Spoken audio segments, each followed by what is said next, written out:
Well, hello, how are we doing? Happy Sunday fun day. It's good to see you all again. I hope you're well and life is treating you good. So, I thought I'd crack straight into it because it's going to be a bit of a longer one today, and that is the end of year review for 2024. Sorry, it's a little late, but there we go. So, I think a very major thing happened last year, as you're probably aware, and that is I discovered that I'm ADHD, which was quite a revelation, and I just want to bring up Gina Davis, the book that changed my life forever. I was reading this, and she started talking about the symptoms of ADHD towards the end, and I was like, that's me, that's me, that's me. I went away and researched it, and and I think one of the biggest changes. I mean, it's been, look, it's very stressful, but it's also been a huge relief because I've struggled my whole life, and why can't you concentrate? I just lose job after job, and that's what I've really wrestled with. I've read loads of self-help books and psychology books, just never came across this. I just, yeah, and I'm a lot kinder to myself, and that's something I always put myself down. You effing idiot! You're such a loser. You never do anything right, I talk to myself like all day, my whole life, all the time. So I'm always forgetting stuff, always doing things wrong. Just this never-ending cesspool of failure, really. And now, of course, I understand it. So most of the day I'm like, I'll just say, right, it's not your fault. It's not your fault. And I understand what's going on, so I'm trying to work with it. I even laugh at myself sometimes. I knew I'd forget that. I did it the other day. Walked into the room, forgot what I came for, walked back out, forgot what I went out for, went back in, forgot what I came in for. It was like Laurel and Hardy. I ended up between the kitchen and the bedroom about 4 or 5 times, trying to figure out what I was doing. Each time getting sidetracked with something else. So came in for the glass, and so I need the can opener, and this kind of thing. I will do something on the importance of reading again. But yeah, this book changed my life, and I'm on the path to being diagnosed as well, which is good. I always said if I find out what's going on, I'm going to do something about it, so I am. So looking forward to getting some assistance and learning how to live my life, because there are so many people out there that say it's a superpower, and I just don't get it. I haven't got children, and I have to say at the moment, that's the one thing ADHD has done for me. I'm so pleased because I won't pass it on.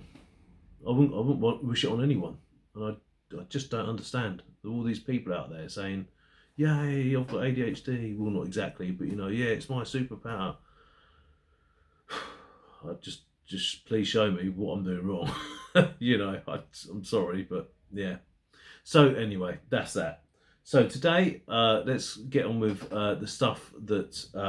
Also did a RADA course last year, so that was fantastic. Really want to. It's really positive, and I have found something I can do, so that's good news.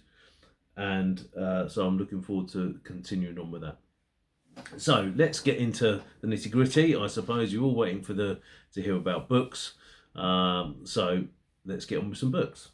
Okay, so this year what I'm going to do, I'm going to give some notable mentions, and then I'll give you the top 3. So first of all is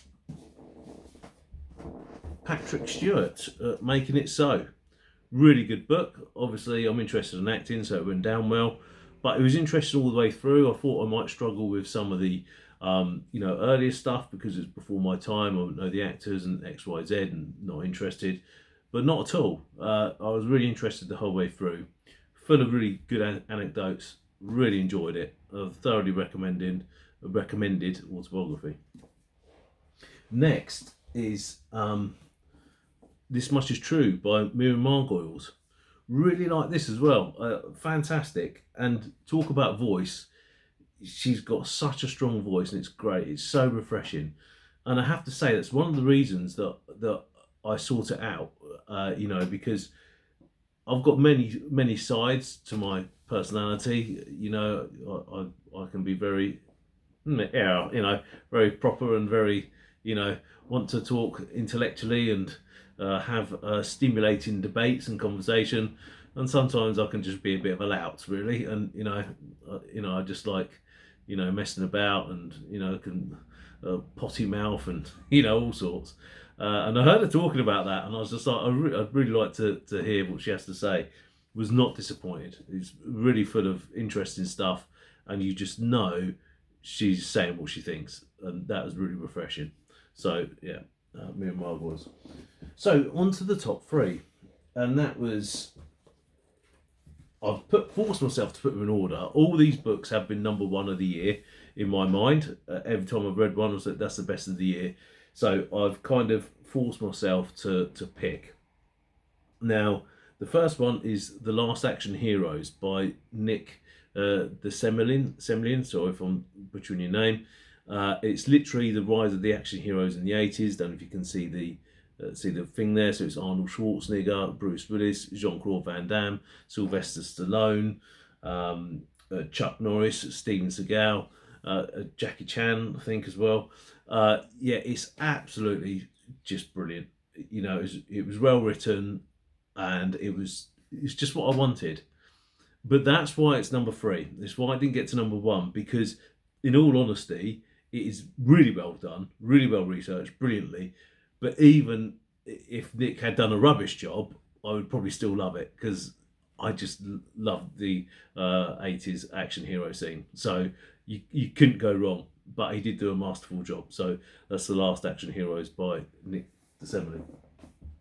Second, the book that changed my life, Dying of Politeness. I've already said about the ADHD stuff. So what I will say, though, is that was right at the end of the book. It's not a book about that. That was just incidental at the end. She's talking about her life and her acting career and stuff. And it was just it was really uplifting. I've made notes to myself about it, and I've put it was full of uplifting anecdotes. And it was just a really warm, heartfelt story, of her life, of her thoughts and stuff. And I really, really enjoyed it. I really came away from it thinking, wow, that was a good book. So I've made that number two. I'll always be biased, like I say, because of the way it changed things for me. But number one is, after much deliberation, Ross Kemp, Take Nothing for Granted. This book, I really, really enjoyed it. Now, the reason why it got number one is because it's full of very, very fascinating anecdotes. As we all know, he's a documentarian now, and in some fascinating situations. But it's just cherry picked so many good things from different things, or moving about all these random fascinating things. But then he made it funny. I don't know how he did it. I don't really laugh out loud much at things. I mean, I think it goes with TV, film, and books. There's a lot of things you watch that are comedies that are amusing. Really enjoyed them. You even love them. Oh, I'll watch that again. But how many times did you actually laugh out loud? And I found myself laughing out loud quite a few times in this book.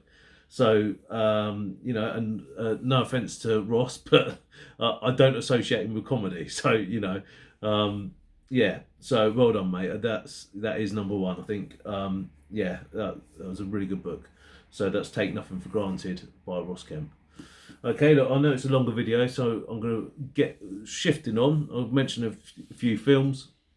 From the cinema was American Fiction, fantastic film. It had a point to make, and it made it with style and class. Really, really enjoyed that. Also, The Fall Guy. Loved the 80s film. It was just a popcorn blockbuster. You get what you paid for. They gave you what you wanted, exactly what it is. Really, really enjoyed it. It was just brilliant. It was just a fun film, and that's what I expected, and that's what I got. It Ends With Us, another one dealing with difficult topics.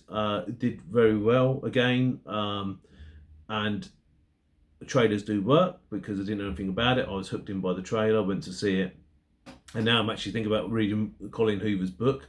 I think they're making a sequel to the film, but if not, there is a sequel in the book world. The Ends With Us is a novel by Colin Hoover, and there is a sequel with the same characters. So I am thinking about reading that. So, yeah, powerful stuff and well done. And Alien Romulus, did a video and I spoke about that before. Really, really good. I think that's probably number 4 in the entry for me. Yes, Alien 3 was good. Atmospheric. Just fantastic. Really enjoyed that. At last, another good Alien film. And then Twisters, I thought was absolutely fantastic. Big fan of the first one, as you know. I like storm chasing and want to go at some point. And it was just entertaining, classy, with a killer soundtrack. And I was actually disappointed that it wasn't on at Christmas. It wasn't on any of the platforms I was hoping it would be, or well, not included. Obviously, you can rent, the cinema one, because I'm really looking forward to watching that again. So that's a testament in itself. And we're going to segue on that because it had a killer soundtrack, like I say. The Luke Combs song was brilliant. Really, really enjoyed it. And so was the Miranda Lambert song, Ain't in Kansas Anymore. But I'm going to single that out because, as you know, I'm a lyricist. I like to play with country lyrics just for a laugh, really. And the opening of the song goes, "A rattlesnake kiss, a buzz you get when the whiskey burns and the nicotine hits." It's just like, oh man. And listen to her sing it. So jump on YouTube or Spotify, Miranda Lambert, Ain't in Kansas Anymore. Them opening lyrics. It's like, oh no, I've been defeated. They're just brilliant. Yes. And we'll segue again into music. There's only one real album I can talk about, and you know how biased I am. So that's Cody Jinks. They had a new album out this year. Fantastic. The song, I can't remember what it's called, Something of a Ghost. Absolutely brilliant. Apparently it's my most listened to song of 2024, according to Spotify. So yes, Cody Jinks all the way to the bank and back for me, I think. So yeah, okay. So I'm going to wrap up there. I hope you folks are well. Thanks for staying for the 12 minutes, nearly 13 now, and I shall speak again real soon. Cheers. Bye bye.